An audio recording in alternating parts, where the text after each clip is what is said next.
स्वागत है आपका फ्री स्टडी के यूट्यूब चैनल में। छात्रों, आज हम आपको बताने वाले हैं धातुओं के बारे में, धातुओं के अयस्कों के बारे में, मिश्र धातु के बारे में और कुछ धातुओं की विशेषताएं, धातु और अधातु में अंतर। छात्रों, यदि आप हमारे यूट्यूब चैनल पर पहली बार विजिट कर रहे हैं तो प्लीज सब्सक्राइब कर लें ताकि सबसे पहले नोटिफिकेशन आपको मिले। आप लाइक भी कर दें। छात्रों, यदि आप किसी भी, चाहे वो स्टेट लेवल का हो चाहे वो सेंट्रल लेवल का हो, यदि आप किसी भी कॉम्पिटिटिव एग्जाम को देने जाते हो और यदि उसमें जीके या विज्ञान से संबंधित या पर्यावरण से रिलेटेड कोई टॉपिक पूछा जाना है तो धातु और अधातु यहां से आने के अच्छे चांस होते हैं। हम आपको विश्वास दिलाते हैं, यदि आप इस वीडियो में हमारे साथ अंत तक बने रहते हैं तो आपको धातु अधातु से आने वाले जो भी प्रश्न होंगे आप बड़ी आसानी से उनको हल कर पा रहे होंगे। ठीक है छात्रों, ये चैप्टर तो बहुत बड़ा है, लेकिन हमने इस चैप्टर में बहुत ही जो एग्जाम रिलेटेड है, एग्जाम व्यू की दृष्टि से जो बहुत ज्यादा हमें यूजफुल है, उन सब चीजों को हमने इसमें रखा है। ठीक है छात्रों, तो देखते हैं। सबसे पहले यहां हमने कुछ चीजों को हमें समझना होगा। सबसे पहले तो हमें तत्व समझना होगा, क्योंकि धातु में भी तत्व होती है। छात्रों, तत्व क्या कहलाता है? एक ही प्रकार के परमाणुओं से मिलकर बने पदार्थों को तत्व कहते हैं। एक ही प्रकार के परमाणुओं से मिलकर बने पदार्थों को तत्व कहते हैं। ठीक है, ये तत्व की परिभाषा होगी। बाकी तत्व, यौगिक, अणु, परमाणु, इलेक्ट्रॉन, प्रोटॉन, न्यूट्रॉन, ये सब इन चीजों के बारे में हम आपको एक एक करके बताते जाएंगे। और जो तत्व होते हैं छात्रों, ये तत्व कितने प्रकार के होते हैं? दो प्रकार के होते हैं। एक होते हैं धात्विक तत्व और दूसरे होते हैं अधात्विक तत्व। धात्विक तत्व का मतलब होता है जो धातु है, और जो अधात्विक तत्व है मतलब वो अधातु में होती है। ठीक है, वो धातुओं में शामिल नहीं होते। ठीक है, इसके पहले हम एक चीज और देख लेते हैं। यहां हमने लिख रखा है खनिज और अयस्क। छात्रों, खनिज मतलब जमीन के नीचे से खोदकर निकाले गए कुछ उपयोगी पदार्थ जो होते हैं उनको हम क्या कहते हैं? खनिज कहते हैं। और अयस्क क्या कहलाते हैं? अयस्क मुख्यतः खनिज होते हैं, लेकिन अयस्कों से धातुओं का निष्कर्षण होता है। मतलब अयस्कों से हम निश्चित रूप से किसी न किसी धातु को प्राप्त कर रहे होते हैं, उनको अयस्क कहते हैं। ठीक है छात्रों, सभी अयस्क खनिज होते हैं, लेकिन सभी खनिज अयस्क नहीं होते। आप ध्यान रखना। तो हम देखते हैं धात्विक तत्व में क्या क्या आ जाता है। मतलब धातु में मुख्यतः बहुत सारे हो सकते हैं। यहां हमने जितने भी संभव थे उतने बताने का प्रयास किया है। सोना, चांदी, लोहा, तांबा और एल्यूमिनियम आदि ये पदार्थ क्या कहलाते हैं? ये तत्व कहलाते हैं। ठीक है, और अधात्विक मतलब ये धात्विक तत्व कहलाते हैं। और अधात्विक तत्व क्या कहलाते हैं? जैसे carbon, oxygen, nitrogen, bromine, iodine, sulphur, phosphorus, ये क्या कहलाते हैं? अधात्विक तत्व। कभी आपको यदि इस प्रकार का क्वेश्चन लिखा मिलता है कि निम्न में से अलग छांटिए, तो धात्विक और अधात्विक तत्वों के आधार पर इनको हम छांट सकते हैं। ठीक है छात्रों, यहां पर हमने कुछ ट्रिक्स बताने का प्रयास किया है जहां से प्रश्न आपसे पूछे जाते हैं।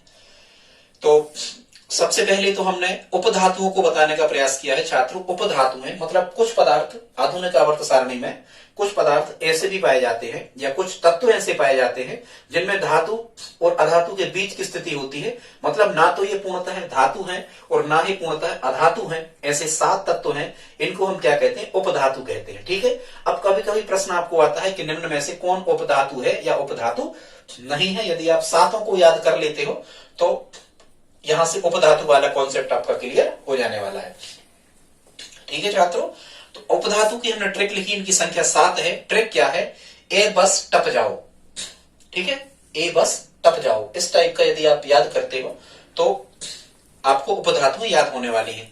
ए से बनेगा छात्रों एंटीमनी, बा से बनेगा बोरान, सा से बनेगा सिलिकॉन, टा से बनेगा टेलेरियम, पा से बनेगा पोलोनियम और जा से बनेगा जर्मेनियम और ओ से बनेगा ऑर्सेनिक या ऑर्सेनिक। कितने हो गए? 7 हो गए। ये 7 क्या कहलाती हैं? उपधातु।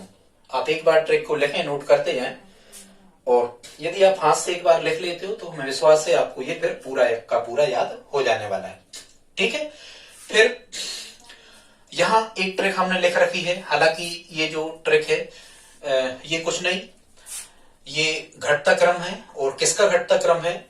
विद्युत चालकता का। विद्युत चालकता मतलब किसी भी धातु में विद्युत धारा के प्रवाह होने को हम विद्युत चालकता कहते हैं। छात्रों, सबसे ज्यादा विद्युत की जो चालक धातु है, हालांकि विद्युत और ऊष्मा दोनों की जो सबसे ज्यादा चालक धातु है ये है चांदी।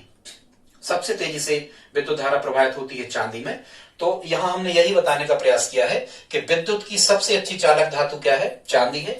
चांदी के बाद में 2 नंबर पे विद्युत का सबसे अच्छा चालन करने वाली धातु तांबा है, और 3 नंबर पे विद्युत का अच्छा चालन करने वाली धातु एल्यूमिनियम है। ठीक है, यदि विद्युत चालकता में घटता क्रम पूछा जाए तो आपको यही कहना है, चांदी, तांबा और एल्यूमिनियम। ठीक है छात्रों, विद्युत चालकता इनकी सबसे ज्यादा होने के कारण ही जो लाइट वाले जो वायर होते हैं या जो तार होते हैं, इनमें तांबा और एल्यूमिनियम का उपयोग किया जाता है, क्योंकि तांबा और एल्यूमिनियम चांदी की अपेक्षा सस्ते होते हैं। ठीक है, इसलिए फिर हम देखते हैं इसके बाद में, यहां हमने आपको बताने का प्रयास किया है धातुओं के अयस्क। यहां से छात्रों प्रश्न पूछा ही जाता है कि वो पूछते हैं कि इस धातु का अयस्क क्या है, या इस धातु से मतलब इस अयस्क से कौन सी धातु का निष्कर्षण किया जाता है, मतलब उस धातु को प्राप्त किया जाता है किस अयस्क से। यहां से प्रश्न आता है, अपन लॉजिक लगा के कोई ट्रिक बना बना के इनको याद कर लेते हैं। सबसे पहले तो हमने यहां लिखा है लोहे के अयस्क। छात्रों, लोहा जो है वो वात्याभट्टी विधि से प्राप्त किया जाता है। इसमें यहां हमने विधि नहीं बताई है, एक हम अगला वीडियो ला देंगे जो इसका शेष होगा, उसमें हम आपको बताएंगे कि कौन सी विधि से किस धातु का निष्कर्षण अयस्क के माध्यम से किया जाता है। ठीक है, अगले वीडियो में ये होगा। अब हम याद कर लेते हैं लोहे के अयस्क, मतलब जिन अयस्कों से लोहा धातु प्राप्त हो जाती है उनको हम क्या कहते हैं, लोहे के अयस्क। ठीक है छात्रों, लोहा जैसे आपको ध्यान रखना, धातुएं भी 2 प्रकार की होती हैं, कुछ होती हैं लौह धातुएं, कुछ होती हैं अलौह धातुएं। लोहा के आधार पर धातुओं को 2 प्रकार से बांटा जाता है, लौह धातुएं और अलौह धातुएं। लौह धातुएं मतलब जिनमें लोहा मिला रहता है, लोहे का कुछ अंश उनमें शामिल रहता है, और अलौह धातुएं मतलब जिनमें बिल्कुल भी लोहा नहीं रहता। ठीक है, जैसे निकेल है या क्रोमियम है, ये लौह धातुएं कहलाती हैं, और जिनमें लोहा शामिल नहीं है जैसे एल्यूमिनियम है, ठीक है, ये अलौह धातुएं कहलाती हैं। यहां एक ट्रिक याद आपको करना है, लोहे के अयस्कों में हेमा मालिनी से लोहा लिया, मतलब हेमा मालिनी से पंगा ले लिया मान के चलो किसी ने, तो हम कहेंगे हेमा मालिनी से लोहा लिया। इस लोहे का मतलब ये है कि ये पूरे के पूरे जो भी यहां पर लिखे हुए हैं ये सब लोहे के अयस्क हैं। कौन कौन से हैं, यहां हे से बनेगा हेमेटाइट, मा से बनेगा मैग्नेटाइट, ली से बनेगा लेमोनाइट, और से बनेगा सिडेराइट। तो कितने हो गए। अब यदि यहां से आपको कोई भी यदि अयस्क आ जाए, पूछा जाए, तो आपको कहना है ये लोहे के अयस्क हैं, इनसे छात्रों लोहा प्राप्त किया जाता है। ठीक है, 4 अयस्कों से। इसके बाद में यहां हमने आपको बताया है एल्यूमिनियम के अयस्क, जिनसे एल्यूमिनियम धातु प्राप्त की जाती है। इसमें आपको ट्रिक याद रखना है, ए बाको क्रायो। क्या कहना है, ए बाको क्रायो। यहाँ ए से बनेगा छात्रों एल्यूमिनियम, और 3-4 बार आपका वो आसानी से याद हो जाने वाला है। ए बाको क्रायो, हमें हो गया याद, आपको भी हो जाएगा। ए बाको क्रायो, ए से बनेगा यहाँ एल्यूमिनियम, बा से बाक्साइट, को से कोरंडम, और क्रायो से पूरा क्रायोलाइट। या फिर याद करना ए बाकी कार। ठीक है, ए बाकी कार, कार से क्रायोलाइट, ऐसे भी आप याद रख सकते हो। ठीक है, तो ये काय के अयस्क हो गए, एल्यूमिनियम के, मतलब बाक्साइट, कोरंडम और क्रायोलाइट, इन 3 अयस्कों से हम क्या प्राप्त कर सकते हैं, एल्यूमिनियम। ठीक है, आगे हमने आपको तांबा के अयस्क बताए हैं। तांबा के अयस्क मतलब जिनसे तांबा धातु प्राप्त होती है, कांपर जिनसे प्राप्त होता है, तो उसकी ट्रिक है, क्यों काका बताओ राइट हो, क्यों काका बताओ राइट हो। ठीक है, यहां बता से कर देना उल्टा, यदि कर देना बाता या तांबा, यदि आप उल्टा करोगे तो तांबा बन जाएगा यहां से। अब तांबे के अयस्क कौन कौन से हो जाएंगे, क्यू से बनेगा क्यूप्राइट, का से बनेगा कांपर ग्लास, एक का से बनेगा कांपर पायराइट, और राइट से बनेगा मेलिकाइट। देखो यहां तो कांपर लिखा है, कांपर ग्लास और कांपर पायराइट, तो कोई समस्या नहीं आपको। ठीक है, कांपर मतलब तांबा होता है, इंग्लिश में कांपर कहते हैं तांबा को। ठीक है छात्रों, अब कुछ जो जिनके कम या 1-1, 2-2 अयस्क हैं, अब हमने इनको बताने का प्रयास किया है, इनको देख लेते हैं।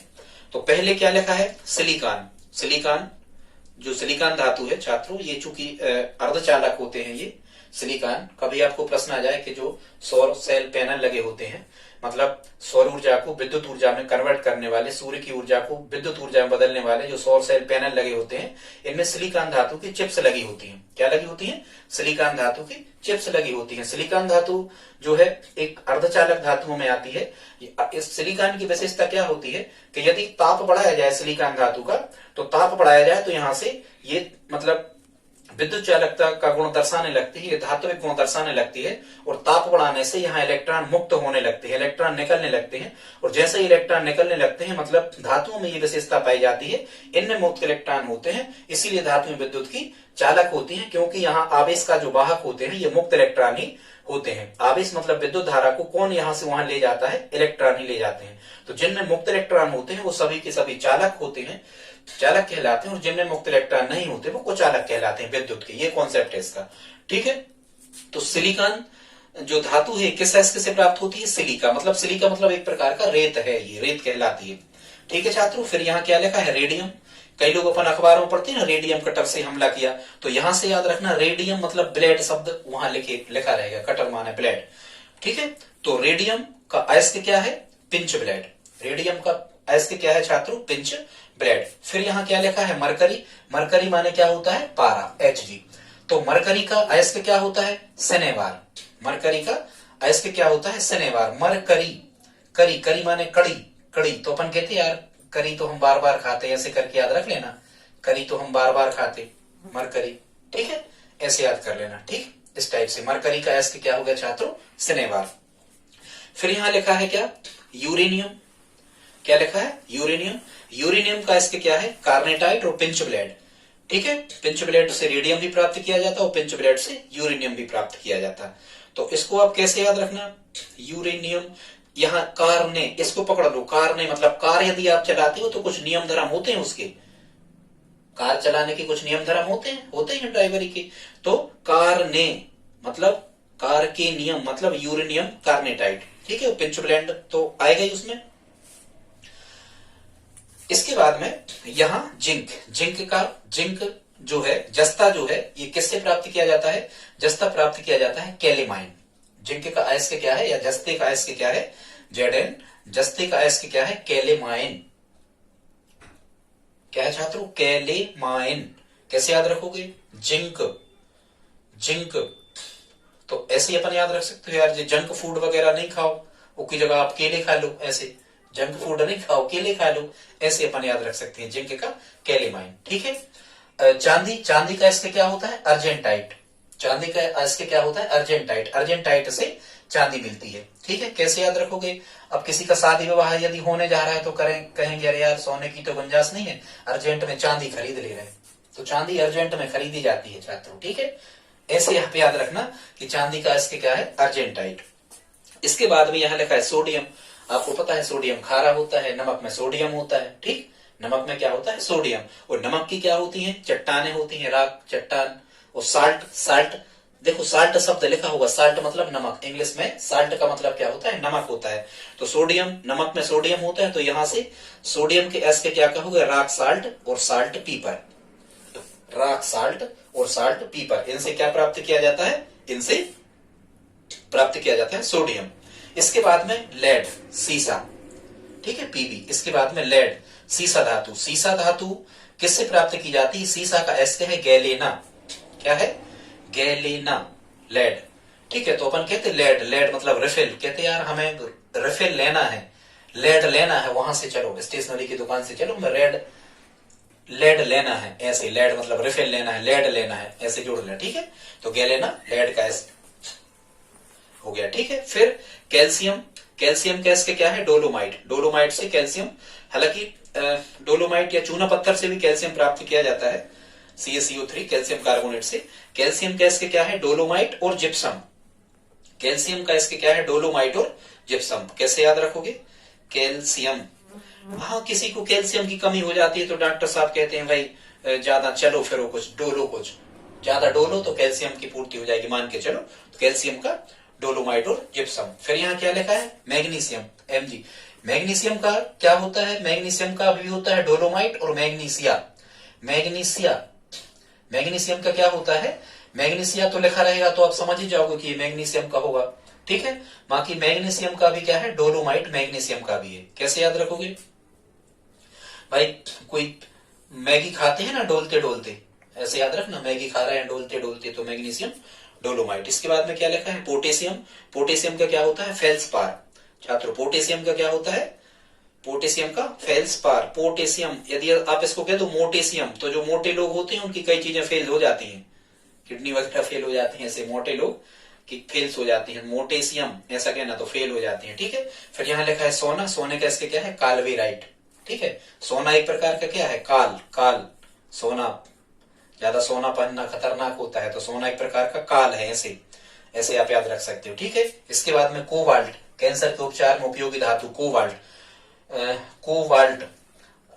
ठीक है, अब यहाँ इसको आप बाल्टी समझ लो, बाल्टी, तो बाल्टी से कभी कभी स्मेल आती है, यदि बाल्टी आपकी गंदी रह गई तो स्मेल आती है। ठीक है, तो कौन सी बाल्टी से स्मेल आ रही कोई पूछ रहा है, तो कोबाल्ट का स्मेल्टाइट, ऐसे आप याद रख सकते हो। ठीक है, इसके बाद में क्या लिखा है मैग्नीज, मैग्नीज का पायरोल्यूसाइड, मैग्नीज का इसके क्या है पायरोल्यूसाइड। कैसे आप याद रखोगे, इसको मैगी याद कर लो, मैगी, इसको मैगी कर लो। ठीक है, और कई लोग यहाँ लिखा है रोल्यू, मैगी नहीं मिलती तो रोने लगते हैं, यहां से जोड़ लेना। ठीक है, या मैगी पाके बहुत ज्यादा प्रसन्न हो जाते हैं, पाई, क्या तुमने मैगी पाई, कहा हाँ मैगी पाई, ऐसे जोड़ लेना।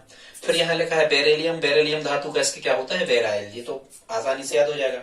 इसके बाद में छात्रों हमने आपको बताने का प्रयास किया है ऐसी धातुएं जो स्वतंत्र अवस्था में या मुक्त अवस्था में पाई जाती है, मुक्तः ही एक्सीलेंट मेटल ही कहलाती है, मतलब ये उत्कृष्ट धातुएं ही कहलाती है, नोबल धातुएं जिनको हम कहते हैं, जो स्वतंत्र अवस्था में पाई जाती है। ठीक है, मतलब इनके निष्कर्षण में ज्यादा परेशान नहीं होना पड़ता। ऐसी कौन कौन, अब वो ट्रिक क्या है याद कर लो, उसकी ट्रिक है जो धातु स्वतंत्र अवस्थाएं पाई जाती हैं, सोचा तांबा का 20 प्लेट दान करूं, या सोचा तांबा का 20 प्लेट खरीद लूं, ऐसी यदि आप एक लाइन याद करते हो, सोचा तांबा का 20 प्लेट दान करूं, तो ये सब कौन कौन सी हो जाएंगी स्वतंत्र अवस्थाएं पाई जाने वाली धातु हो जाएंगी। ठीक है, या सोचा तांबा का 20 प्लेट स्वतंत्रता दिवस के अवसर पर खरीदूं, ऐसे कुछ जोड़ लेना ट्रिक में। तो सो से हो जाएगा सोना, ये स्वतंत्र अवस्थाएं पाई जाती है, चांदी, तांबा, 20 से हो जाएगा बिस्मत, और प्लेट से हो जाएगा प्लेटिनम, ये स्वतंत्र अवस्थाएं पाई जाने वाली धातु का भी प्रश्न आ जाए तो। इसके बाद में है उत्कृष्ट धातु, इन्हीं में से कुछ उत्कृष्ट धातुएं होती हैं, उत्कृष्ट मतलब कुलीन, जिन पर बहुत जो महंगी भी होती हैं और जिन पर बहुत जल्दी कोई परत नहीं चढ़ती, जंग आदि नहीं चढ़ती, ये बहुत ज्यादा अभिक्रियाशील नहीं होती, वातावरण में यदि इनको खुला छोड़ दिया जाए तो जल्दी अपने ऊपर कोई परत नहीं बनाती, ऐसी धातुओं को हम क्या कहते हैं उत्कृष्ट धातु, नोबल या कुलीन धातु कहते हैं। मुख्यतः कौन कौन सी है, तो ट्रिक याद कर लेना, उतय पल में सोचा, उतय से बन जाएगा उत्कृष्ट, पास से प्लेटिनम, में से मरकरी, सो से सोना और चा से चांदी, मतलब प्लेटिनम, मरकरी, सोना और चांदी, ये कैसी धातु हो गई उत्कृष्ट। यहां से छात्रों प्रश्न आता है निम्न में कौन सी उत्कृष्ट धातु नहीं है, या निम्न में कौन सी उत्कृष्ट धातु है। उत्कृष्ट कहते, इन्हीं को नोबल कहते, इन्हीं को एक्सीलेंट मेटल कहते, इंग्लिश में कोई भी शब्द आपको पूछा जा सकता है। ठीक है छात्रों, इसके बाद हम देखते हैं, यहां हमने धातुओं के निष्कर्षण, धातुओं का जो निष्कर्षण होता है छात्रों अयस्कों से, तो अयस्कों से धातुओं के निष्कर्षण करने की अलग अलग अयस्कों से धातुओं के निष्कर्षण करने की अलग अलग विधियां होती हैं, उन विधियों के कुछ चरण होते हैं, वो हमने एक तरफ से तो नहीं लिखे, जो एग्जाम रिलेटेड है इनको बताने का प्रयास हमने यहाँ पर किया है। बाद में जब हम धातु कर्म वाला वीडियो आपको लाएंगे उसमें हम एक तरफ से सब बता देंगे। ठीक है छात्रों, सबसे पहले यहाँ लिखा है धातु कर्म। धातु कर्म क्या कहलाता है, अयस्क प्रकृति में प्राप्त होते हैं खदानों से, जहां जहां इनकी खदानें होती हैं। कभी हम भारत के खनिज और मध्य प्रदेश के खनिज आपको पढ़ाएंगे, उस समय हम सब बता देंगे कहां से सोना प्राप्त होता भारत में, कहां से चांदी, कहां से लोहा, कहां से कोयला। ठीक है, बहुत सारी बातें। तो धातु कर्म क्या कहलाता है छात्रों, अयस्कों से धातु निकालने तक की, मतलब अयस्कों से शुद्ध धातु निकालने तक का जो संपूर्ण जो प्रक्रम होता है, संपूर्ण जो प्रक्रिया होती है, इसके जो पद होते हैं पूरे के पूरे, जो विधि अपनाई जाती है अयस्कों से धातु बनाने की, उसको हम क्या कहते हैं धातु कर्म। ठीक है, इसके बाद यहाँ लिखा है गैंग। गैंग मतलब क्या कहलाता है, धातु कर्म के समय में जो अशुद्धियां बचती हैं, शुरुआत में जब अयस्क को पिघलाया जाता है तो जो अशुद्धियां बचती हैं, उन अशुद्धियों को हम क्या कहते हैं गैंग कहते हैं। ठीक है छात्रों, इसके बाद में क्या लिखा है यहाँ फ्लस्क लिखा है। फ्लस्क क्या कहलाता है, कभी कभी कुछ धातुओं को शुद्ध करने के लिए बाहर से कुछ अशुद्धियां मिला दी जाती हैं ताकि और उनकी अशुद्धियां बाहर हो जाएं। तो बाहर से जो धातु को शुद्ध करने के लिए अशुद्धियां मिलाई जाती हैं, उन बाहरी अशुद्धियों को क्या कहते हैं हम फ्लस्क कहते हैं। ठीक है, इसके बाद यहाँ लिखा है धातुमल, मतलब एक प्रकार का कचड़ा कहलाता है, जो धातु बिल्कुल शुद्ध हो जाती है उसके बाद में जो कचड़ा बचता है, तो धातुमल क्या कहलाता है, गैंग और फ्लस्क मिलके धातुमल कहलाते हैं। मतलब गैंग वाली अशुद्धियां और फ्लस्क वाली अशुद्धियां जब निकल जाती, इकट्ठी हो जाती हैं, उसको हम क्या कहते हैं धातुमल कहते हैं। फिर यहाँ क्या लिखा है भर्जन लिखा है। भर्जन मतलब होता है कि धातु को उसके द्रवणांक तक, मतलब जब तक वो पिघल न जाए उसके पहले तक धातु को गर्म किया जाता है, तो कुछ और अशुद्ध अशुद्धियां ऑक्सीकृत होकर निकल जाती हैं। इस घटना को या इस क्रिया को हम क्या कहते हैं छात्रों? भर्जन कहते हैं। ठीक है, यहां से अब हम बढ़ते हैं। एक ट्रिक और हमने यहां पर लिख रखी है, प्रदूषक धातुएं। अब यहां से प्रश्न कैसा आता है, निम्न में कौन प्रदूषक धातुएं हैं या निम्न में कौन प्रदूषक धातुएं नहीं है। प्रदूषक धातुओं का मतलब छात्रों ये होता है, ऐसी धातुओं को प्रदूषक धातुएं कहते हैं जो मुख्यतः वातावरण को प्रदूषित करती हैं, प्रदूषण फैलाती हैं। यदि इनका उपयोग किया जाए तो इनसे निकलने वाले जो हानिकारक चीजें होती हैं वो प्रदूषण फैलाती हैं। तो मुख्यतः प्रदूषक धातुएं, यहां से आपको एक ट्रिक याद कर लेना है। वो ट्रिक क्या है? पारा लेके प्रदूषण फैलाएंगे, ऐसा याद कर लेना। क्या कर लेना? पारा लेके प्रदूषण फैलाएंगे। यदि आप ऐसा याद कर लेते हो, पारा लेके प्रदूषण फैलाएंगे, यही हमने यहां लिखा है। मतलब एक नंबर की धातु हो गई सबसे ज्यादा प्रदूषण फैलाने वाली धातु पारा हो गई? नहीं, सबसे ज्यादा प्रदूषण छात्रों लेड फैलाता है। लेड मतलब सीसा। ये पेट्रोलियम वाले वाहनों के दहन से वातावरण में अपने आप उत्पन्न हो जाता है, लेड या सीसा। ये सबसे ज्यादा प्रदूषण फैलाता है वातावरण में, सबसे ज्यादा वायु प्रदूषण यही फैलाता है, लेड। लेकिन धातुएं कौन कौन सी हैं प्रदूषक धातुएं? पा से बनेगा पारा, यहां लिखा है। ले से बनेगा लेड और के से बनेगा कैडमियम। तो मुख्य प्रदूषक धातुएं क्या क्या हो गई? पारा, लेड और कैडमियम। ठीक है, क्या क्या हो गई? पारा, ठीक है, पारा, लेड और कैडमियम। ठीक है, ये सबसे ज्यादा क्या फैलाती हैं? प्रदूषण फैलाती हैं। ठीक है छात्रों, इसके बाद में हमने आपको बताने का प्रयास किया है मिश्र धातुएं। यहां से भी प्रश्न आते हैं कि हालांकि मिश्र धातुओं का कभी कभी एग्जामिनर जब बहुत ज्यादा एडवांस पेपर बनाना होता है तो परसेंटेज ही पूछ लेता है कि किसमें कितना परसेंट होता है। अलग एक वीडियो में हम जो दूसरा लाएंगे धातु अधातु पर से, धातुओं के यहाँ कुछ रासायनिक गुण भी रह गए हैं, धातुओं के रासायनिक गुण आपको बताएंगे किससे क्रिया करके क्या बनती है, उसमें हम आपको बताएंगे। पर अभी हाल हमने ये बताया है यहाँ कि कौन सी मिश्र धातु किन 2 या 3 धातुओं से मिलकर बनती है। सबसे पहले तो हमें ये समझना होता है कि मिश्र धातुएं क्या कहलाती हैं, उसको आप समझो। क्या होता है? मिश्र धातु का मतलब होता है जब 2 या 2 से अधिक धातुएं समांगी मिश्रण जब उनका किया जाता है, मतलब 2 या 2 से अधिक धातुओं को जब निश्चित अनुपात में मिलाया जाता है तो जो नई धातु मिलती है उसे हम कहते हैं मिश्र धातु। ध्यान रखना, किसी भी अनुपात में नहीं मिला सकते आप, फिक्स रहता है इतने परसेंट ये धातु मिलेगी, इतने परसेंट ये धातु मिलेगी, इस प्रकार से। तो 2 या 2 से अधिक धातुओं का समांगी मिश्रण मिश्र धातु कहलाता है। और मिश्र धातु क्यों बना दी जाती है? मिश्र धातुएं बनाने से क्या होता है कि संक्षारण नहीं होता है, उस धातु का रेट जो सस्ती होती है वो महंगी मिला दी जाती, तो महंगी का रेट उसमें मिल जाता है। बहुत सारी बातें होती हैं। ठीक है, वो कुछ धातुएं ऐसी होती हैं जो पिघलती नहीं है, लेकिन मिश्र धातु के साथ पिघल कर अन्य चीजें उनसे बनाई जा सकती है, इस कारण से मिश्र धातुएं बनाई जाती हैं। अब यहां से प्रश्न कैसे आते हैं कि कौन सी जो धातु है वो किन मिश्र धातुओं से मिलके बनी है, उसके संघटक धातुएं कौन कौन सी हैं, अब हम इसको देख लेते हैं। ठीक है, तो सबसे पहले यहाँ क्या लिखा है? पीतल। पीतल बनता है छात्रों तांबा और जस्ता से मिलकर के। पीतल किन 2 धातुओं से मिलके बनता है? तांबा और जस्ता से। कैसे याद रखोगे आप? तो एक शब्द याद कर लो, पिताजी। क्या याद कर लो? पिताजी। यदि आप पिताजी याद करते हो तो पीतल बराबर तांबा धन जस्ता। ठीक, फिर दूसरी धातु क्या है? दूसरी धातु है कांसा। दूसरी धातु क्या है? कांसा। अब कांसा किसने बनाया? तो याद रखना, कांसा कुशन ने बनाया। कांसा किसने बनाया? कुशन ने। कांसा किसने बनाया? कुशन ने। तो ये लिखा CUSN, कुशन। मतलब कांसा किस किस से मिलके बनता है? कांपर और टिन। Cu कांपर और SN टिन, मतलब तांबा और टिन से मिलके क्या बनता है? कांसा। ठीक, SN मतलब टिन। फिर हम आ जाए स्टील। स्टील, अब अपन कहते हैं यार स्टील कालो पड़ गो, कहीं अपन लेने जाते हैं तो अपन कहते हैं यार स्टील का बर्तन कालो पड़ गो, जबकि नहीं पड़ना चाहिए, मतलब रद्दी स्टील है। स्टील कालो पड़ गो, तो स्टील कालो पड़ गो माने स्टील किस किस से मिलके बनता है? कार्बन और लोहा। तो स्टील एक प्रकार से लोह धातु हो गई। ठीक है, स्टील कार्बन और लोहा से मिलके बनता है। आगे हम बढ़े, यहां लिखा है स्टेनलेस स्टील। यहां से आप लेस शब्द पकड़ो। क्या पकड़ो? लेस। लेस से अपन पहुंच जाएंगे। तो इसको ये ट्रिक क्या है स्टेनलेस स्टील की? स्टेनलेस स्टील में कौन सी संघटक धातु है? लोहा, निकेल और क्रोमियम। अब आप क्या ट्रिक बनाओगे? इसकी ट्रिक बन सकती है लो निकलो कार में लेस होकर। क्या कहोगे? लो निकलो कार में लेस होकर, माने लोहा निकेल क्रोमियम, वो लेस मतलब स्टेनलेस, स्टेनलेस स्टील, चूंकि स्टेनलेस स्टील वहां सबसे बड़ी चीज मतलब स्टेनलेस स्टील मिश्र धातु कहलानी, ठीक है। तो लोहा निकेल और क्रोमियम से मिलकर क्या बनती है छात्रों, स्टेनलेस स्टील, यहां हमने लिखा है 4 नंबर पे।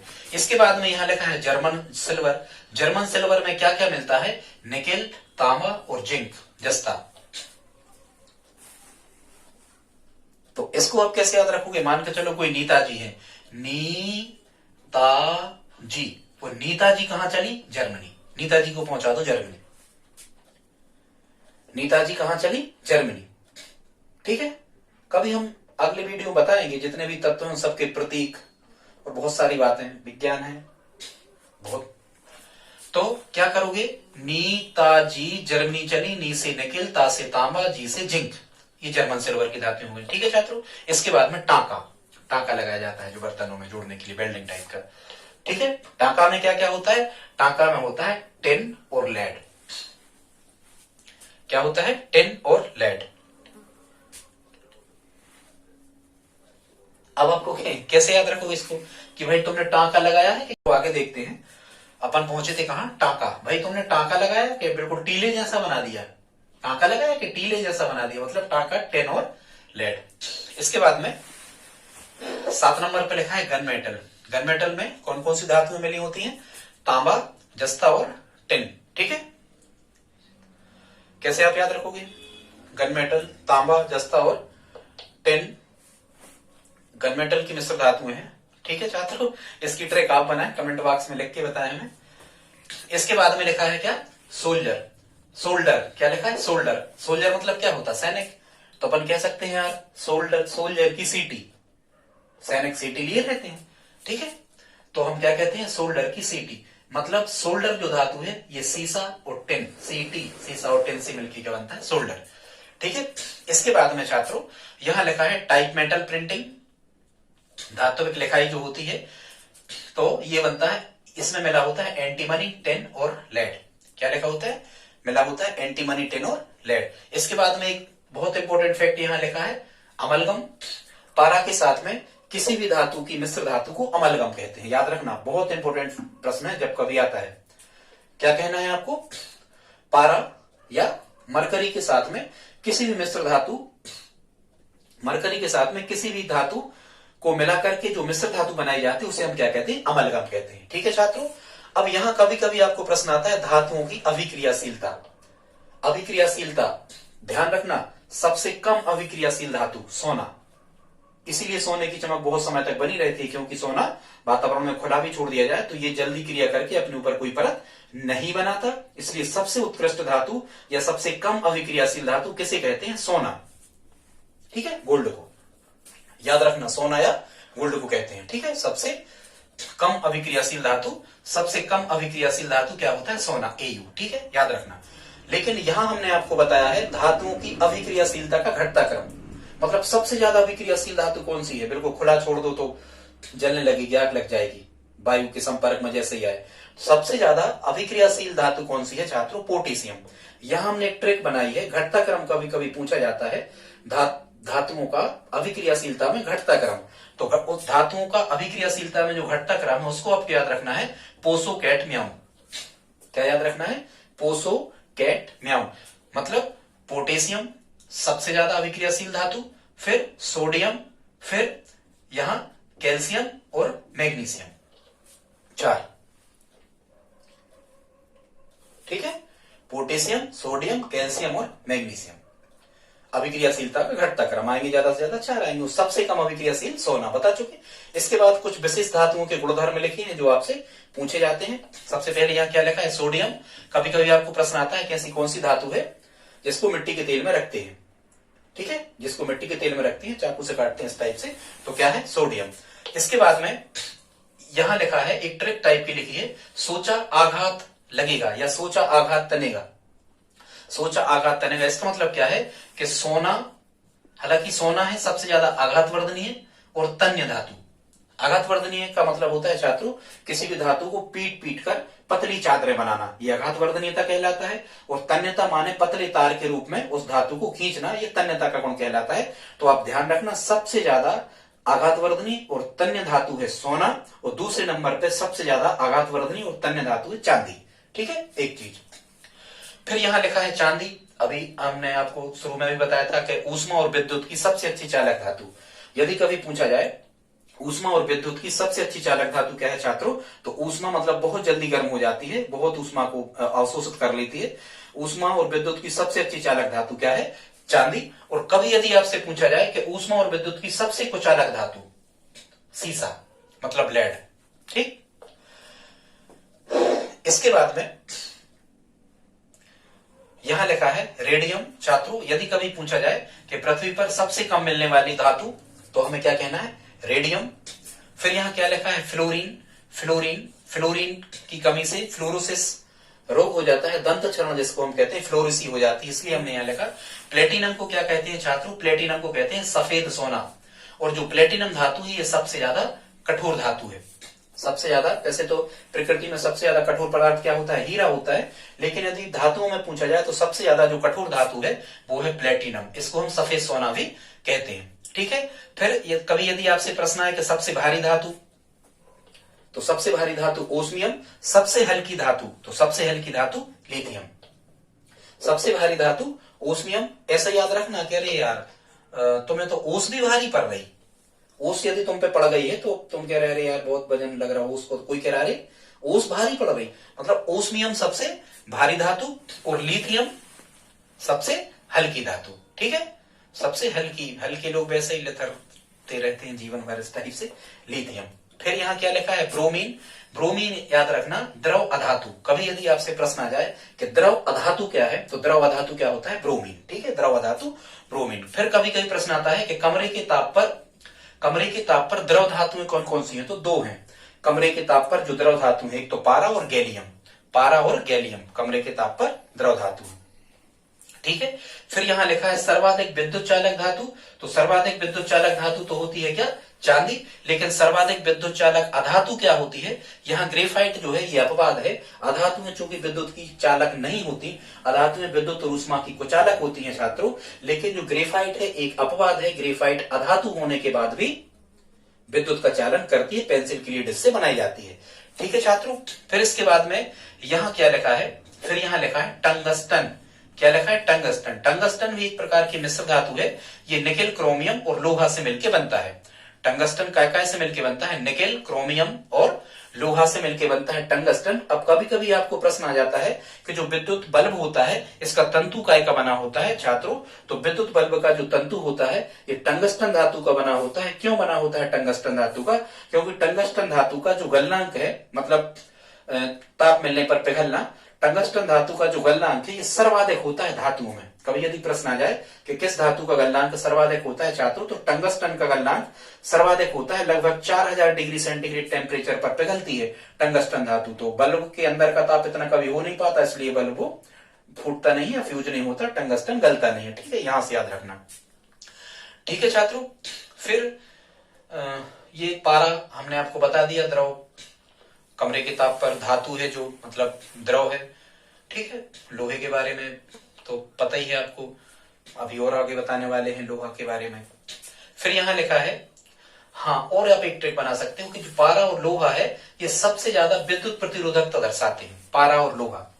अब विद्युत प्रतिरोध क्या कहलाता है, विद्युत धारा के प्रवाह के मार्ग में रुकावट डालने वाले पदार्थ क्या कहलाते हैं, प्रतिरोध कहलाते हैं। इसका एसआई मात्रक क्या होता है, ओम होता है, ओम मीटर से मापा जाता है प्रतिरोध। ठीक है, रेजिस्टेंस इसको अपन इंग्लिश में कहते हैं। तो सबसे ज्यादा प्रतिरोधकता कौन सी धातु में दर्शाती है, पारा और लोहा सबसे ज्यादा विद्युत प्रतिरोधकता दर्शाती है, मतलब इनमें विद्युत धारा प्रवाह में अवरोध होता है सबसे ज्यादा। ठीक है, कभी कभी प्रश्न आता है कि ट्रांजिस्टर में किसका उपयोग होता है, जो ट्रांजिस्टर लगे होते हैं रेडियो टीवी वगैरह में, ट्रांजिस्टर में किसका उपयोग होता है, ट्रांजिस्टर में उपयोग होता है जर्मेनियम का। ठीक है, ये सिलिकॉन जर्मेनियम ये अर्धचालक कहलाते हैं, ताप बढ़ाने पर ये चालकता का गुण दर्शाने लगते हैं। ठीक है, फिर कभी कभी प्रश्न आता है कि रक्त का रंग लाल होता है, किस कारण से होता है, हीमोग्लोबिन के कारण। रक्त का रंग लाल किसके कारण होता है, हीमोग्लोबिन के कारण होता है। और हीमोग्लोबिन जो होता है उसमें कौन सी धातु मिली होती है, तो लोहा मिला होता है छात्रों। ठीक है, वो तो लोहा जहां भी ऑक्सीजन से मिलेगा मतलब ऑक्साइड बनाएगा और ऑक्साइड का रंग लाल ही होगा, चाहे मिट्टी में मिल जाए चाहे। ठीक है। इसके बाद में यहाँ क्या लिखा, सिलिकॉन। सिलिकॉन के बारे में हम आपको बता चुके थे, सिलिकॉन वैली बेंगलुरु को हम कहते हैं, ठीक है, आप जानते हो। सिलिकॉन ये भी अर्धचालक है और मुख्यतः जो सौर सेल पैनल लगे होते हैं इनमें सिलिकॉन धातु का उपयोग किया जाता है। फिर यहाँ लिखा है टाइटेनियम। कभी कभी प्रश्न आता है कि टाइटेनियम को क्या कहते हैं, तो टाइटेनियम को कहते हैं रणनीतिक धातु। रणनीतिक धातु टाइटेनियम को क्यों कहते हैं, क्योंकि टाइटेनियम का उपयोग सबसे ज्यादा जो है युद्ध क्षेत्र का सामान बनाने में किया जाता है, ठीक है, इसलिए इसे क्या कहते हैं, रणनीतिक। रण मतलब युद्ध स्तर का साजो सामान बनाने में सबसे ज्यादा किसका उपयोग होता है, टाइटेनियम का होता है, इसलिए हम टाइटेनियम को रणनीतिक धातु कहते हैं, ठीक है। कभी कभी अब आपको प्रश्न आता है कि ऐसी धातुओं के नाम बताओ जो कमरे के ताप पर रह नहीं सकती और तुरंत द्रवावस्था में आ जाती है। कमरे के ताप पर रह नहीं सकती जो तुरंत द्रवावस्था में आ जाती, मतलब जिनका गलनांक सबसे कम होता है, तो ये होती है गैलियम और सीजियम। गैलियम और सीजियम, इनका गलनांक सबसे कम होता है। ये जैसे इनको खुला रखा जाए ये तुरंत द्रवावस्था में बदल जाती है। इसके बाद में यहाँ लिखा है सोना, तो सबसे कम अभिक्रियाशील धातु होता है सोना, बता चुके, इसीलिए सोने को क्या कहते हैं, उत्कृष्ट धातु, ठीक। फिर यहाँ लिखा है, यदि कभी आपसे पूछा जाए कि पृथ्वी पर सबसे ज्यादा धातु तत्व पाया जाता है तो कौन सा पाया जाता है, पृथ्वी पर सबसे ज्यादा धातु तत्व एल्यूमिनियम पाया जाता है। लेकिन यदि आपसे कभी ऐसा पूछा जाए कि भूपर्पटी पर सबसे ज्यादा क्या पाया जाता है, तो भूपर्पटी पर सबसे ज्यादा सिलिकॉन पाया जाता है, SI, ठीक है। क्या पाया जाता है, भूपर्पटी पर सबसे ज्यादा सिलिकॉन। और कभी यदि प्रश्न आ जाए कि भूपर्पटी पर सबसे कम क्या पाया जाता है, तो एस्टेटीन, सबसे कम क्या पाया जाता है, एस्टेटीन। यहाँ नाइक्रोम क्यों लिखा है छात्रों, कभी कभी आपको प्रश्न आता है कि जो विद्युत हीटर होता है, विद्युत हीटर की कुंडली या विद्युत हीटर की कॉइल इंग्लिश में कहते हैं, विद्युत हीटर की कॉइल या कुंडली किसकी बनी होती है, तो विद्युत हीटर की कॉइल या कुंडली नाइक्रोम की बनी होती है, ठीक है। नाइक्रोम का गलनांक भी उच्च होता है लेकिन टंगस्टन से कम होता है। यहाँ हमने एक ट्रिक लिखी है, पदार्थ जो मतलब तत्व जो पृथ्वी पर पाए जाते हैं उनका घटता क्रम, कभी किसी एग्जाम में पूछा गया था, हमने इसकी ट्रिक बना ली। तो जो तत्व पृथ्वी पर पाए जाते हैं उनका घटता क्रम क्या है, आप ट्रिक बना लेना, आसी ये लो, आसी ये लो। मतलब सबसे ज्यादा पृथ्वी पर कौन सा तत्व पाया जाता है, ऑक्सीजन। ऑक्सीजन के बाद में क्या पाया जाता है, सिलिकॉन। सिलिकॉन के बाद क्या पाया जाता है, इसे एल्यूमिनियम। और चौथे नंबर पर क्या पाया जाता है, लोहा। ये घटता क्रम है, ठीक है, ये डिसेंडिंग ऑर्डर है तत्वों का जो पृथ्वी पर पाए जाते हैं। इसके बाद यहाँ लिखा है, मानव द्वारा सबसे पहले किस धातु का उपयोग किया गया छात्रों, तो कभी लोहा नहीं कहना, लोहा नहीं कहना, आपको क्या कहना है, तांबा कहना है, ठीक है, क्योंकि पाषाण युग के बाद अपन पढ़ते हैं ताम्र पाषाण युग, फिर आती है कांस्ययुगीन सभ्यता। ताम्र पाषाण युग के बाद मतलब सबसे पहले किसका उपयोग किया मानव ने, तांबे का, ठीक है, ना कांसा कहना ना लोहा कहना, तांबा कहना। इसके बाद में यहाँ लिखा है धातु संक्षारण। धातु संक्षारण क्या कहलाता है छात्रों, धातु संक्षारण को मुख्यतः हम कहते हैं जैसे लोहे पर जंग लगना।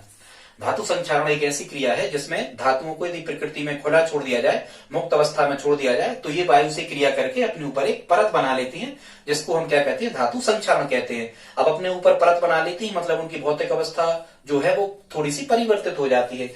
अब यहाँ प्रश्न आता है कि लोहे में जंग लगना किसका उदाहरण है, तो हम कहेंगे धातु संक्षारण। और कभी कभी प्रश्न आता है कि लोहे पर जंग लगने से लोहे के भार में क्या होगा, तो छात्रों याद रखना, लोहे पर जंग लगने से लोहे के भार में वृद्धि होती है, कमी नहीं होती, लोहे का वजन बढ़ जाता है, ठीक है। तांबे का हरा होना, तांबे पर जब जंग लगती है या तांबे का संक्षारण होता है तो तांबे का रंग बदलता है, तांबा हरा हो जाता है। फिर कभी कभी प्रश्न आता है कि संक्षारण होता है चांदी का, तो चांदी अपन देखते हैं ना, जेवरात वगैरह होते हैं चांदी के, वो कैसे हो जाते हैं, काले, तो चांदी का काला पड़ जाना ये भी संक्षारण का उदाहरण है, ठीक है। संक्षारण को हम कैसे कम कर सकते हैं, पेंट करके, वार्निश करके, किसी दूसरी धातु की परत चढ़ाकर, एनोडीकरण करके, ठीक है, पेंट या ग्रीस लगाकर, तेल लगाकर, ऐसे कुछ हम कह सकते हैं, इसको धातुओं को संक्षारित होने से बचाया जा सकता है, ठीक है। अब यहाँ हमने कुछ रोगों के नाम लिखे हैं जो धातुओं की अधिकता से हो जाते हैं, इनको देख लेते हैं, यहां से भी प्रश्न बनते हैं। सबसे पहले क्या लिखा है छात्रों, एनीमिया। एनीमिया, एनीमिया को हिंदी में क्या कहते हैं, रक्त अल्पता। क्या कहते हैं, रक्त अल्पता, मतलब लोहे की कमी से, शरीर में लोहे की कमी से। छात्रों शरीर में हालांकि सबसे ज्यादा तत्व तो ऑक्सीजन पाया जाता है पर लोहा भी पाया जाता है, शरीर में लोहे की कमी से कौन सा रोग हो जाता है, एनीमिया, जिसको हम क्या कहते हैं, रक्त अल्पता। लोहे की कमी से रक्त अल्पता या एनीमिया। फिर कभी कभी आपको प्रश्न आ जाता है, क्या प्रश्न आ जाता है, प्रश्न आता है कि शरीर में लोहे की अधिकता से कौन सा रोग हो जाता है, तो लोहे की अधिकता से रोग हो जाता है लोहमयता।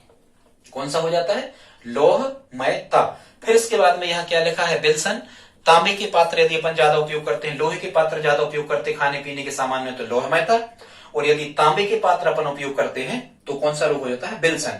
तांबे की अधिकता से बिल्सन रोग हो जाता है। फिर यहाँ क्या लिखा है, अर्जिया। अर्जिया छात्रों चांदी यदि जल में खासकर आप ऐसे पानी को पी रहे हो जिसमें चांदी की अधिकता है, तो वैसे ही चांदी को सब लोग वर्जित करना चाहते। चांदी चूंकि सोना के बाद मतलब सबसे नहीं लेकिन महंगी धातु है, तो चांदी को लोग वर्जित करना चाहते। तो जल में चांदी की अधिकता से कौन सा रोग होता है? अर्जिया हो जाता है।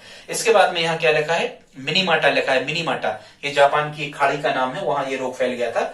मिनीमाटा, मिनीमाटा जो होता है छात्रों, ये जल में पानी की अधिकता से होता, सॉरी जल में पारे की अधिकता से होता है। पानी नहीं, गलत बोल रहे थे। तो जल में पारे की अधिकता से कौन सा रोग होता है? मिनीमाटा। ठीक है, कैसे याद रखना? मिनीमाटा। भाई कोई पारो नाम की लड़की है मान के चलो, और वो कैसी है? मिनी है, छोटी सी लड़की है, पारो इसका नाम है। तो पारा की अधिकता से होता है मिनीमाटा। इसके बाद में क्या लिखा है? फ्लोरीन। फ्लोरीन धातु की अधिकता से फ्लोरोसिस रोग हो जाता है, दंत चरण, दांत का क्षय होने लगता है, इसको फ्लोरोसिस कहते हैं। इसके बाद में यहाँ क्या लिखा है छात्रों? एटाई। एटाई बीमारी जो है ये पानी में कैडमियम की अधिकता से होती है। कैडमियम, ठीक है, कैडमियम कोई ट्रिक बना लेना, टाई से जोड़ लेना मिया को, या ठीक है। तो एटाई कैडमियम की अधिकता से एटाई नामक बीमारी हो जाती है। फिर यहाँ कुछ हमने धातुओं के उपनाम लिखे हैं, इनको अपन देख लेते हैं जल्दी से। हार्न सिल्वर किसे कहते हैं? हार्न सिल्वर कहते हैं छात्रों सिल्वर क्लोराइड को। सिल्वर क्लोराइड को हार्न सिल्वर कहते हैं। क्विक सिल्वर किसे कहते हैं? क्विक सिल्वर कहलाता है पारा। झूठा सोना, बेंटेक्स वगैरह, झूठा सोना किसे कहते हैं? आयरन सल्फाइड को कहते हैं झूठा सोना। फिर यहाँ लिखा है आशा धातु। आशा धातु किसे कहते हैं? जिससे आशा की जाती कि ये इसका उपयोग बहुत ज्यादा युद्ध स्तर पे विद्युत वगैरह बनाने में होगा। आशा धातु किसे कहते हैं? यूरेनियम को आशा धातु कहते हैं। भविष्य का ईंधन, भविष्य का ईंधन तो हाइड्रोजन को कहते हैं, वो नहीं। भविष्य की धातु किसे कहते हैं? भविष्य की धातु एल्यूमिनियम और टाइटेनियम को कहते हैं। नोट बनाते जाना, लिखते जाना, आप कोई भी लॉजिक लगा रखे, ठीक है। भविष्य की धातु एल्यूमिनियम और टाइटेनियम को कहते हैं। लाल धातु किसे कहते हैं? लाल धातु छात्रों स्ट्रांसियम को कहते हैं। और हरी धातु किसे कहते हैं? हरी धातु बेरियम को कहते हैं, ठीक है। हरी धातु किसे कहते हैं? बेरियम को कहते हैं। याद कर लेना, जो आतिशबाजी होती है रात के समय अपन फटाकों वगैरह में, शादी विवाह में जो बम फटाके आदि जो आतिशबाजी चलाई जाती है, उसमें जो आपको रंग दिखते हैं, कभी कभी ऐसा प्रश्न आता है तो उसका लाल रंग क्यों दिखता है? स्ट्रांसियम। लाल मतलब खतरे का सिग्नल, स्ट्रांग मतलब खतरनाक होता है, तो स्ट्रांसियम को कहना आप। स्ट्रांसियम यदि है तो वो लाल रंग उत्पन्न करेगा वायु में मिलके, और यदि बेरियम मिला है किसी पदार्थ में, वो वायु के साथ मिलेगा तो हरा कलर उत्पन्न करेगा। तो हरी धातु को क्या कहते हैं? बेरियम, ठीक है। यहां फिर छात्रों हमने आपको धातु और अधातु में जल्दी जल्दी अंतर बताने का प्रयास किया है, क्योंकि धातु अधातु में जब तक आपको अंतर याद नहीं होते तब तक ये धातु अधातु वाला चैप्टर जो है वो कम रह जाता है, वो पूरा नहीं होता। तो यहाँ हमने धातु अधातु के भौतिक गुण बताए हैं, अगली वीडियो में रासायनिक गुणों पर चर्चा करेंगे, ठीक है। तो धातुएं कैसी होती हैं? ठोस होती हैं। अधातुएं कैसी होती हैं? ठोस, द्रव, गैस तीनों में पाई जाती है, ठीक है। लेकिन धातु में अपवाद है, पारा धातु है, क्योंकि अन्य गुण धातु जैसे हैं। पारा धातु है लेकिन ये द्रव होता है। धातुओं में चमक होती है, यहाँ अधातुओं में चमक नहीं होती। धातुएं विद्युत की सुचालक होती हैं, अधातुएं विद्युत की कुचालक होती हैं, लेकिन ग्रेफाइट को छोड़कर ग्रेफाइट जो है ये विद्युत का चालक होता है अधातु होने के बाद भी। धातुओं की प्रकृति कैसी होती है? अपचायक होती है। अपचायक का मतलब क्या होता है? ये इलेक्ट्रॉन को त्यागती है, ठीक है, इलेक्ट्रॉन त्यागती है, ऐसे याद रखना, वो अपचयन कहलाता है इलेक्ट्रॉन का त्यागना। मतलब धातुएं की प्रकृति कैसी होती है? अपचायक होती है, इलेक्ट्रॉन त्यागती हैं, और अधातुएं इलेक्ट्रॉन को ग्रहण करती हैं, मतलब इनकी प्रकृति आक्सीकारक होती है। धातु में मुक्त इलेक्ट्रॉन पाए जाते हैं, बिल्कुल पाए जाते हैं। धातु में मुक्त इलेक्ट्रॉन ही पाए जाते हैं छात्रों, यही मुक्त इलेक्ट्रॉन आवेश का वाहक होते हैं। विद्युत धारा का प्रवाह इन्हीं मुक्त इलेक्ट्रॉनों के द्वारा संभव हो पाता है, ठीक है। फिर धातुओं में आघातवर्धनीयता का गुण पाया जाता है। आघातवर्धनीयता हमने आपको बता दिया था। आघातवर्धनीयता का गुण क्या कहलाता है? धातुओं को पीटकर पतली चादरों के रूप में बदला जा सकता है, ऐसी धातुओं को आघातवर्धनीय धातु कहते हैं, और उनका वह गुण आघातवर्धनीयता कहलाता है, ठीक है। हाँ, तन्यता का गुण भी इनमें पाया जाता है, मतलब इनके खींचकर तार बनाए जा सकते हैं, इनमें तन्यता का गुण नहीं पाया जा सकता। अधातुएं कैसी होती हैं? भंगुर होती हैं। भंगुर मतलब यदि इन्हें पटक दिया जाए तो अपने टुकड़ों में छोटे छोटे हिस्सों में बट जाती हैं, किसी भी प्रकार से टूट सकती है, भंगुरता का गुण कहलाता है।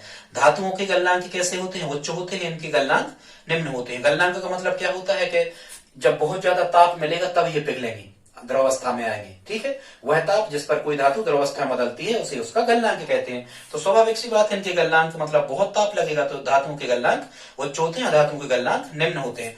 धातुएं कठोर होती हैं, या धातुएं कठोर हो यह आवश्यक नहीं होता। धातुओं से ऊष्मा का संचरण संभव हो पाता है, मतलब धातुएं विद्युत की सुचालक होती हैं। अधातुओं में ऊष्मा का संचरण नहीं होता, मतलब अधातुएं जो है ये जल्दी गर्म नहीं होती। धातुएं गर्म हो जाती हैं, ऊष्मा का अवशोषण करती हैं, अधातु ऊष्मा का अवशोषण नहीं करती। ठोकने पीटने पटकने पर जो धातुएं हैं ये ध्वनि उत्पन्न करती हैं, अधातुएं ध्वनि उत्पन्न नहीं करती। ये धनायन बनाती हैं, ठीक है। धातुएं क्या बनाती हैं? धातुएं धनायन बनाती हैं, अधातुएं ऋणायन बनाती हैं, ठीक है। फिर इनके घनत्व उच्च होते हैं धातुओं के, अधातुओं के घनत्व निम्न होते हैं, ठीक है। ये धातुएं ऑक्सीजन से क्रिया करके क्षारीय हो जाती हैं, ऑक्सीजन से क्रिया करके क्षारीय ऑक्साइड बनाती हैं धातुएं। मतलब किसी धातु को आप वायु में खुला छोड़ दोगे और चख कर यदि उसको देखोगे, स्वाद लोगे तो क्षार जैसा लगेगा, मतलब क्षार जैसे होते हैं कसैले साबुन जैसा, ऐसा आपको लगेगा। और जो अधातुएं होती हैं ये ऑक्सीजन से क्रिया करके अम्लीय ऑक्साइड बनाती हैं। आ से अधातु, आ से अम्लीय, ऐसा याद रखें हम तो। आ से अधातु, आ से अम्लीय रासायनिक गुण कहलाते हैं। तो अधातुओं को यदि आप जैसे लकड़ी को आप खुला छोड़ दोगे तो कुछ आपको अम्ल मतलब कुछ खट्टापन सा आपको स्वाद लकड़ी का आएगा, ऐसे करके। तो ठीक है छात्रों, हमने बहुत जल्दी जल्दी से आपको बताने का प्रयास किया है। आप इसका नोट्स तैयार कर लें, आप इनको लिख लें, पेन कागज उठा करके आप बैठ जाएं। आप चाहें तो इसका स्क्रीनशॉट भी आप ले सकते हैं पूरे बोर्ड का। छात्रों यदि आपने यहां तक हमें समय दिया है तो अब हम चाहते हैं आप सब्सक्राइब कर लें, लाइक तो कर ही दें। मिलते हैं अगले वीडियो में, धन्यवाद।